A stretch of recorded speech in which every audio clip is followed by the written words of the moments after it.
For a rough draft of a Warhol style piece, where you're repeating the imagery more than once, you should think about how you might break up the space evenly. And so certainly for that, you could use a ruler and you can measure it out if that works for you. The other thing that you could think about doing is folding the paper to divide it evenly. This is a rough draft, so it's going to be messy. You're going to have stray lines, you're going to have some smudging, and that's okay because we're going to trace it on the light table or a makeshift light table at home for your final. So for a Warhol piece, if you're doing quadrants, like a simple one with just like 4 quadrants, kind of like my first thumbnail up here on the left, I could simply just fold my paper in quarters. So in half and then in half again. And that would help me to divide the paper up for 4 quadrants. Now, certainly if you had more quadrants than that, you could keep folding if they're evenly like that. The other thing that you could think about doing is if you are doing something like with diagonal like this, you could try folding the paper like a diagonal like this, and then folding it again, kind of outwardly like this. And so you can kind of play around with how to divide the paper to make it so that way your image can be repeated evenly. And then instead of drawing the subject over and over and over again, trying to make it the same each time, you can draw it once in the pop art style. And then just kind of space out how it's going to go in the other areas by just kind of roughing it in. You could measure this and then kind of measure out where the other, repeated subject is going to go.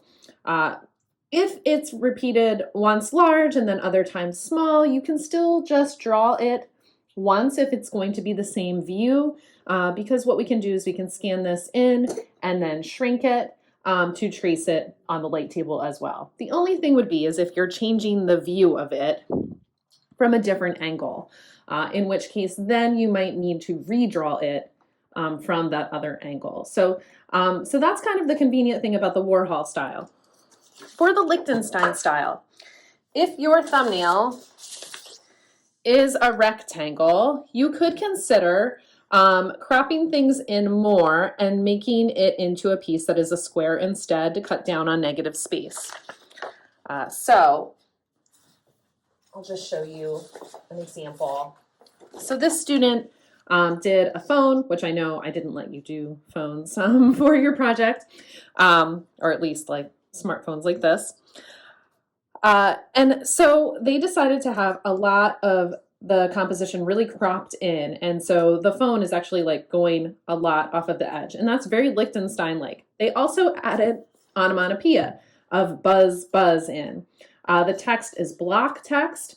It's hand-drawn to like increase in size as it's going out. That's really cool. Adds depth to the piece. If you're not very fond of doing hand-drawn fonts and text, that's okay. You can instead, if you would like to find a font on Google Docs and type out your onomatopoeia, so your word that is a sound, and then enlarge it, play around with like word art type of things to make it what you would like in your piece. I will allow you to trace text for your piece too. Now, a lot of students I find now are very fond of doing hand-drawn text. So anyway, the nice thing is that if you are not fond of hand-drawn text and you would like to trace it, that is also an option. I would just ask that you find your text today, size it in your Google Doc, either today or tomorrow is fine, and then share it with me, and I will be able to print it for you to use in school or out of school on a virtual day. So your goal for your rough draft, if it's Andy Warhol, is to end up with something like this, with all of the views that you need to drawn out just once with the pop art style. If you don't get all the line weight done like this today, you should plan on working on that on your virtual day tomorrow. Tomorrow for your virtual assignment, you are submitting a photograph of your rough draft. And so this is what a rough draft should look like.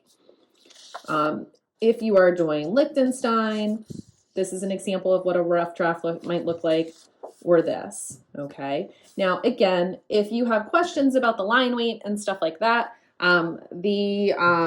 you'll be able to revise this too before we move on to our final piece and tracing it. But this is what you want to plan to complete today and tomorrow.